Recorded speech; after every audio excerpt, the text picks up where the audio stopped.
Je m'appelle Alexandre Manoury et voici Sébastien Martinez. Nous travaillons tous les deux à Télécom Bretagne, moi en tant qu'étudiant et lui en tant que doctorant. Et aujourd'hui, nous allons vous parler de la mise à jour dynamique de programme en Python. Alors, qu'est-ce qu'une mise à jour dynamique de programme? C'est tout simplement une mise à jour de programme sans l'arrêter. Alors, nous allons vous donner quelques détails supplémentaires ainsi que les enjeux d'une mise à jour dynamique. Ensuite, on verra qu'on a certains mécanismes dont on a besoin pour faire ce genre de mise à jour qui ne sont pas déjà présents dans l'interpréteur CPython de base. Du coup, on va vous présenter notre extension CPython DSU. Ensuite, je laisserai la parole à Sébastien qui va vous présenter une API de plus haut niveau permettant de coder en Python des mises à jour dynamiques. Alors, pourquoi faire des mises à jour dynamiques? On a tous rencontré ce cas de figure un jour dans notre vie.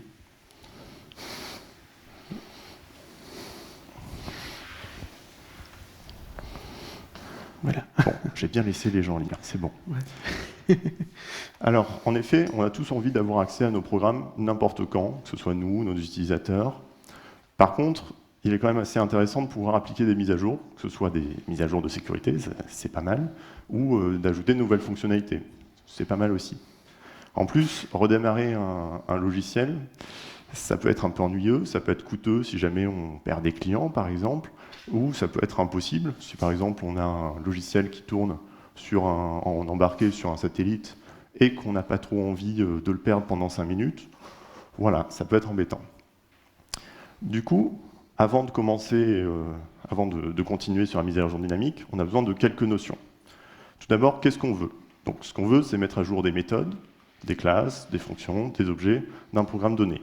On veut faire en sorte que ce programme ne soit pas arrêté, et on veut avoir l'impression, du coup, qu'une fois la mise à jour terminée, le programme ait toujours été dans l'état dans lequel il est. Pour pouvoir atteindre ça, on a besoin de définir une notion qui est la quiescence.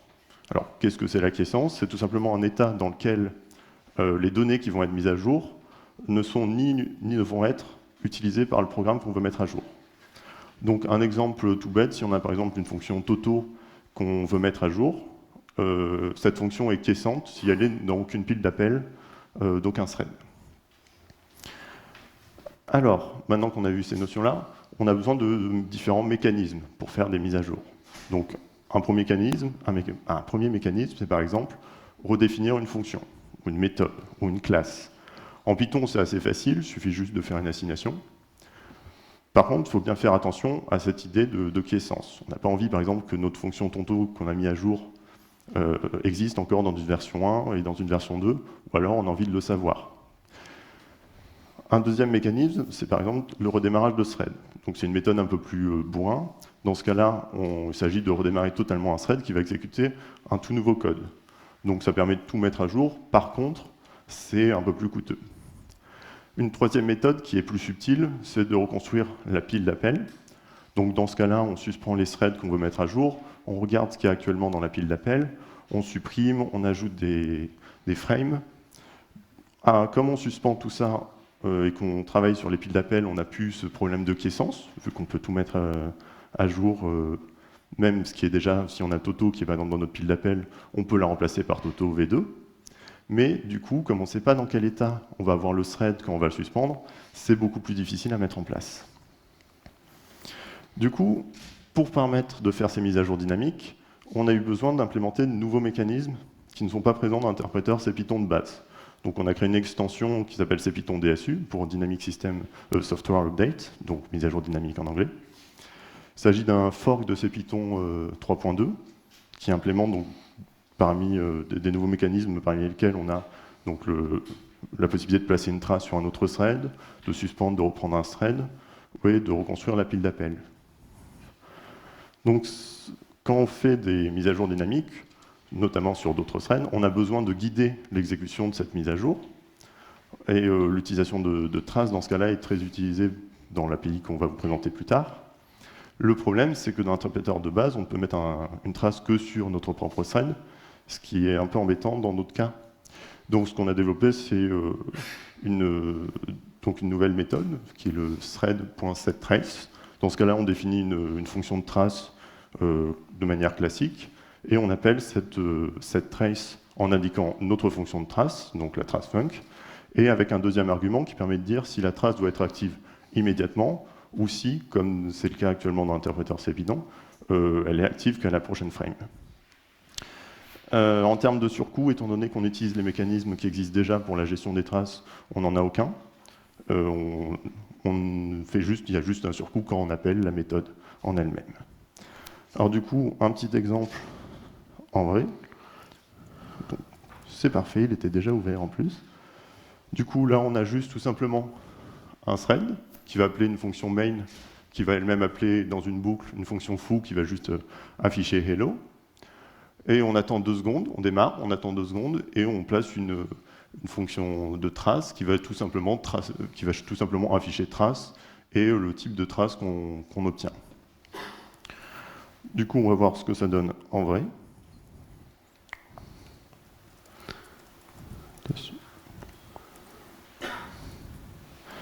Donc là, on voit notre fonction foo, et au bout de 2 secondes, on a bien toutes les traces qui s'affichent. Donc voilà, c'était juste un petit exemple sur ce mécanisme. Un deuxième mécanisme qu'on a implémenté, c'est la possibilité de suspendre et de reprendre un thread depuis un autre thread. Donc là, ici, une fois qu'on a démarré un thread avec start, il suffit juste d'appeler une fonction suspend, une fonction resume. Je pense que les noms parlent un peu d'eux-mêmes. En termes de coût, par contre, là, on a un if en C qui est de plus pour chaque opcode, donc ce qui peut sembler assez important, mais qui, au final, dans le dilué au niveau de toute l'interprétation de Python, qui est assez négligeable. Donc dans les tests qu'on a fait, on n'arrivait même pas à le remarquer dû au fait que d'autres processus exécutaient et tout ça.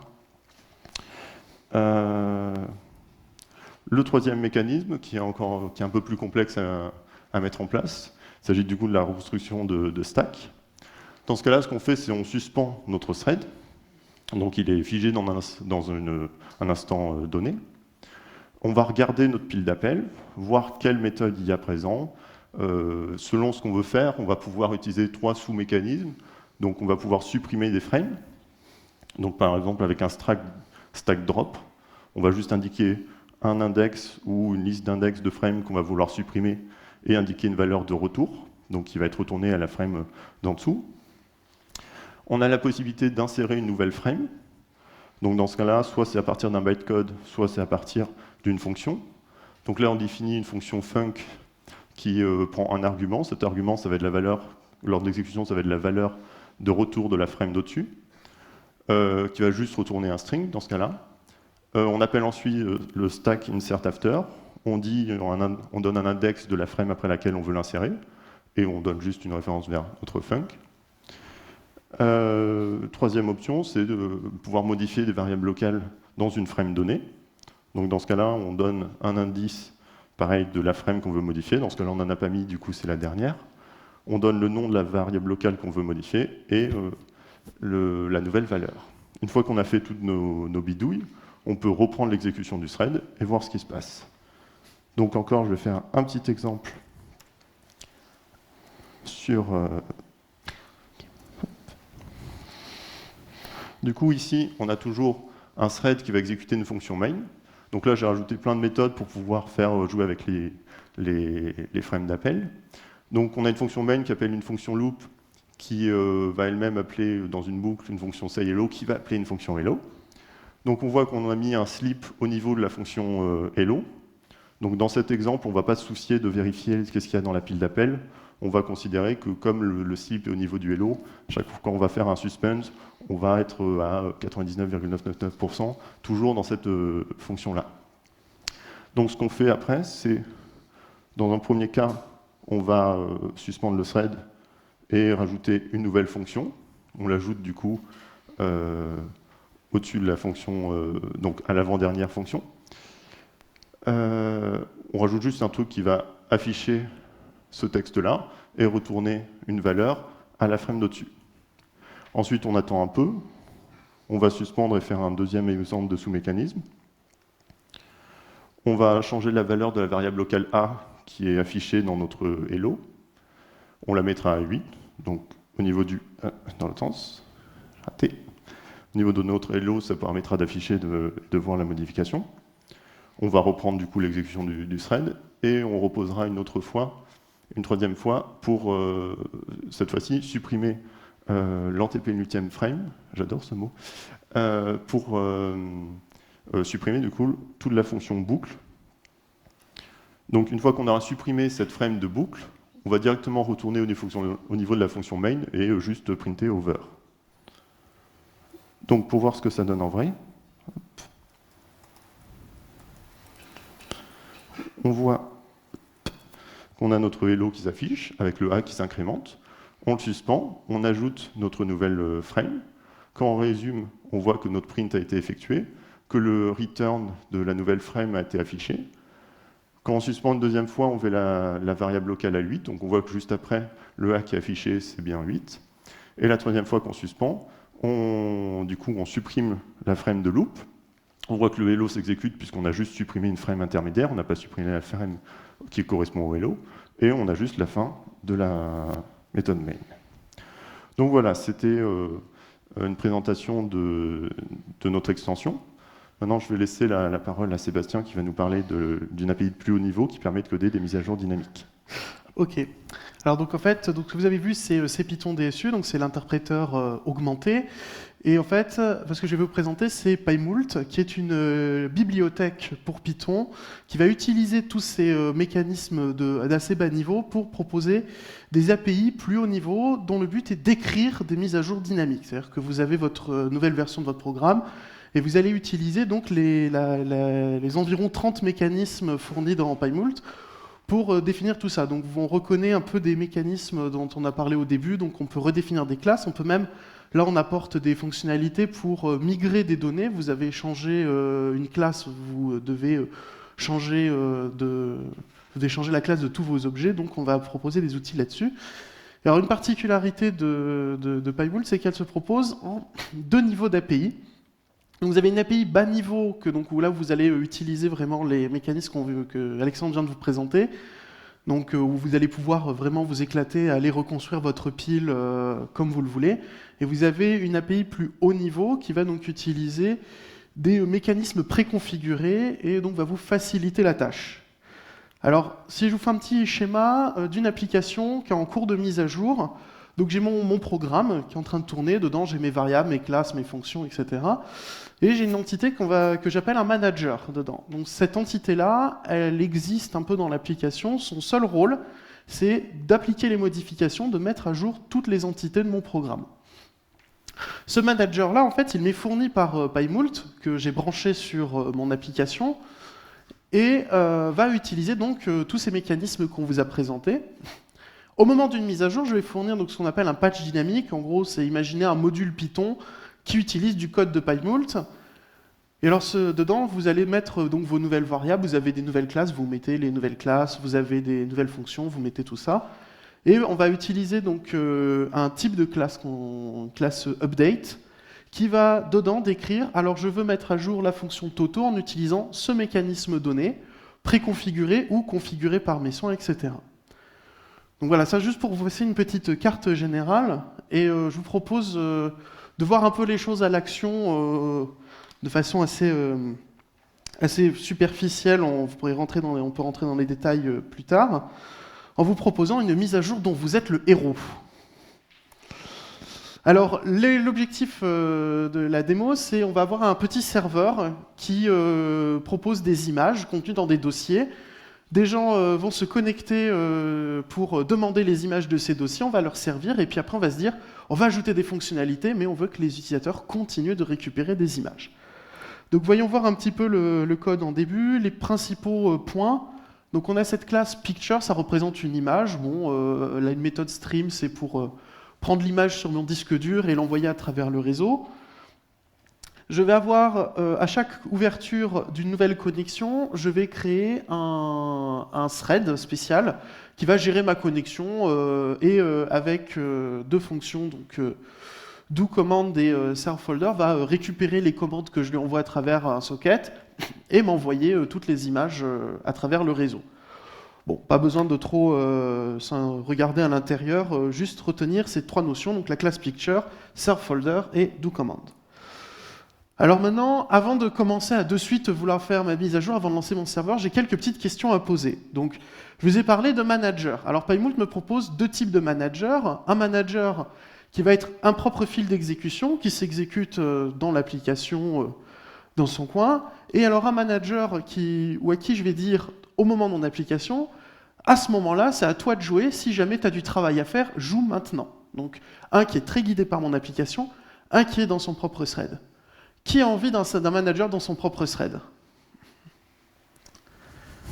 Ok. C'est bien, il y en a des qui sont motivés. Bon. Alors, donc là, je le fais. Concrètement, qu'est-ce qui se passe? J'ai importé une classe qui s'appelle threadedManager depuis ma bibliothèque et je le démarre. C'est un thread normal. Je lui ai donné un nom. Voilà. Concrètement, là, comme j'utilise des choses déjà toutes faites, c'est plutôt facile à importer. Alors maintenant, tout à l'heure, on vous a parlé de quiescence en vous disant on veut chercher la quiescence d'une fonction, mais en fait, quand on est sur l'échelle d'une grosse appli, on peut essayer de vouloir simplifier les choses et donc avoir des notions de points de mise à jour. C'est-à-dire que là, je vous ai dit, on attend des connexions et on attend des commandes. On s'imagine qu'entre les commandes, il ne se passe pas grand-chose dans notre serveur. Et on va dire à ces moments-là, notre application, elle est plutôt stable. Donc si je fais mes mises à jour à ce moment-là, tout va bien. Donc ce que propose PyMoult, c'est de dire à ces points-là, l'application est suffisamment stable pour pouvoir faire des mises à jour sans qu'il y ait de problème. Et donc là, moi, ce que je vous demande, c'est est-ce que je mets un point de mise à jour? Si oui, est-ce que je le mets en attente de 2 connexions ou entre 2 commandes?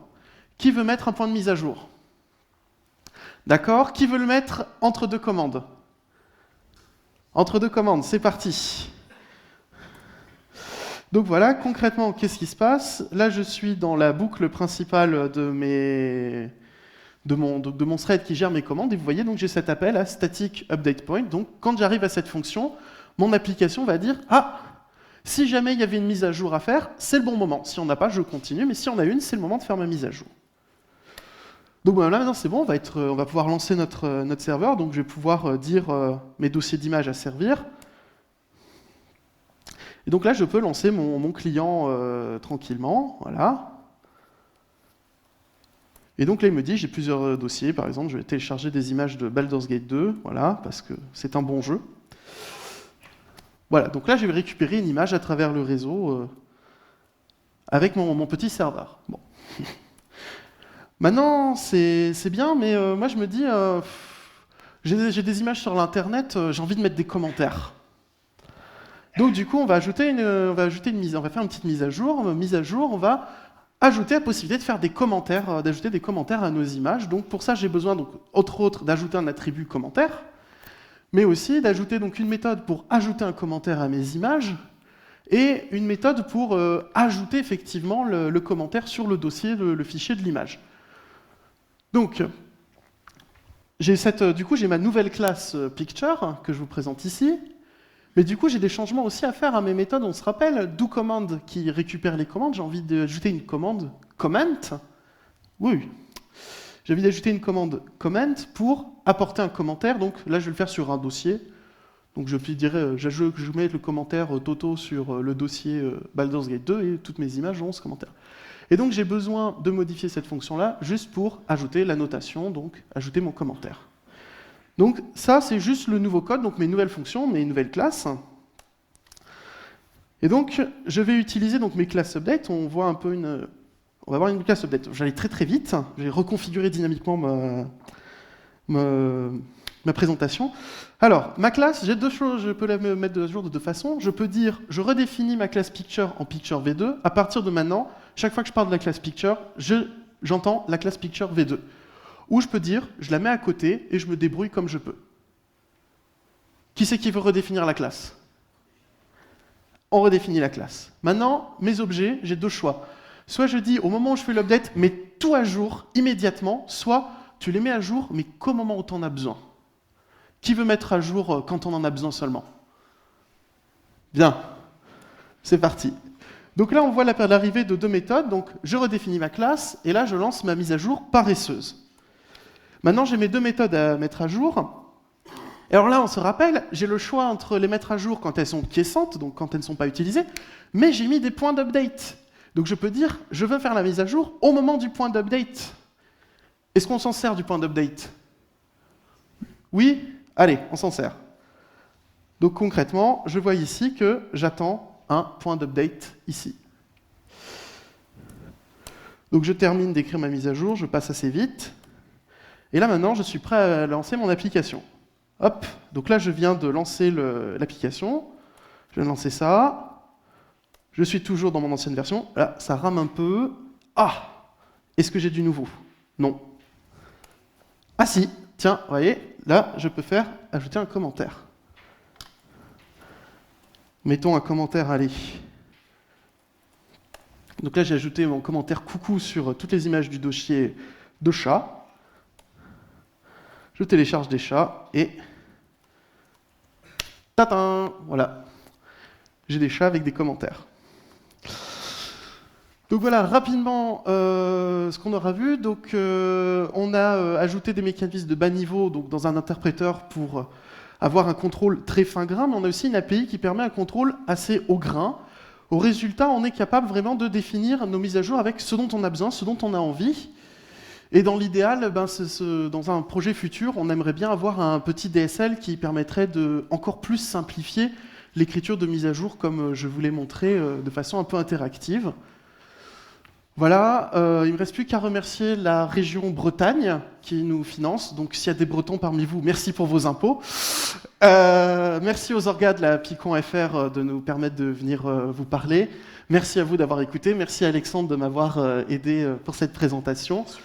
Si on a réussi à piquer votre curiosité, on va pouvoir peut-être répondre à vos questions. Et surtout, n'hésitez pas à récupérer les codes sources sur Bitbucket. C'est du Mercurial, c'est trop bien Mercurial. Et on a un tutoriel pour... si vous voulez apprendre à bidouiller, à faire vos petites mises à jour chez vous. Vous avez le droit à 2 minutes de questions, c'est magique.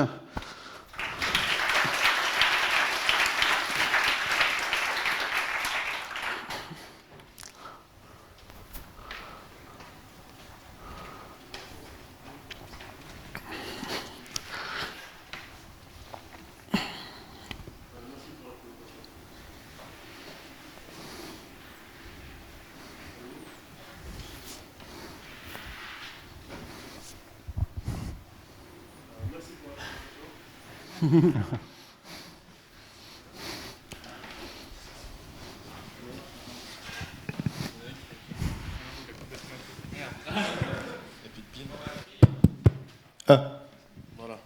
Merci pour la présentation. Et ma question, c'est que c'est très intéressant tout ça, mais c'est un peu compliqué. Oui.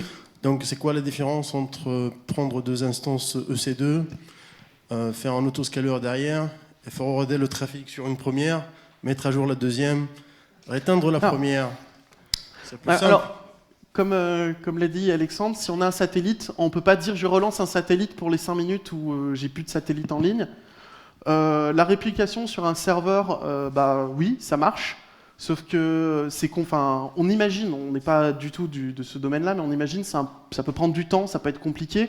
Si vous avez une faille de sécurité et que vous avez cette possibilité-là, c'est potentiellement intéressant de mettre à jour pour des petits patchs. Et quand vous avez un gros truc un peu violent, vous pouvez vous amuser, vous pouvez scheduler. Sur tout ce qui est plus embarqué, système personnel, personnellement, moi j'ai un portable, ça m'embête régulièrement de devoir le redémarrer dès que j'ai une mise à jour du noyau à faire. Déjà des petites choses comme ça. Voilà. Bonjour, moi la question c'est est-ce que ça peut finir dans le tronc Python 3. quelque chose, Python DSU, oui. dans le tronc réel, et est-ce qu'il y a un projet en production Alors actuellement, il y a... actuellement, du coup, la version qu'on a développée est à peu près stable. Donc, ce qu'on a testé, on n'a jamais eu de retour de bug où ils ont été corrigés. Par contre, il n'y a pas de réel projet qui a été remonté jusqu'à le tronc par défaut de ces Python. Mais ça peut être une idée. Voilà. Ça peut être une idée. C'est la réponse. Pour l'instant, on est quand même à un stade très recherche. Donc le passage en prod n'est pas encore pour l'instant une grosse préoccupation dans le projet. Voilà.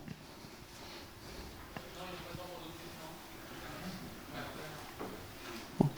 Sinon, n'hésitez pas à venir nous voir ou nous envoyer des emails. On est prêt pour répondre aux questions plus tard. On est à peu près gentil. Bonjour, moi ma question est très simple, c'est qu'est-ce qui se passe si la mise à jour à chaud plante? Alors, ça plante. Voilà, D'accord. c'est... Non. Donc il n'y a pas moyen de revenir dans l'état précédent, Alors, de récupérer son état initial. Alors, dans l'idée, ça dépend du plantage. Si tu as fait complètement cracher ton application, elle a complètement craché, il faut tout redémarrer. Si tu es arrivé dans des états d'erreur, PyMoult pour l'instant ne le propose pas, ce que tu peux trouver dans différentes... parce qu'il existe, PyMoult n'est pas la seule plateforme de mise à jour dynamique, mais ce qui peut se retrouver, c'est des gens qui vont détecter des erreurs et qui vont dire je peux essayer de revenir en arrière ou repartir à des points de sauvegarde. Tu peux aussi dire mon état d'erreur, c'est jamais qu'un état de mon application que j'ai envie de quitter, donc je fais une nouvelle mise à jour dont le but est de récupérer de cette erreur. Mais si jamais ton patch, ta mise à jour elle-même était fausse, avait des erreurs, tu vas les retrouver dans ton application. Voilà. Merci de votre attention et de vos questions, très intéressantes. Merci.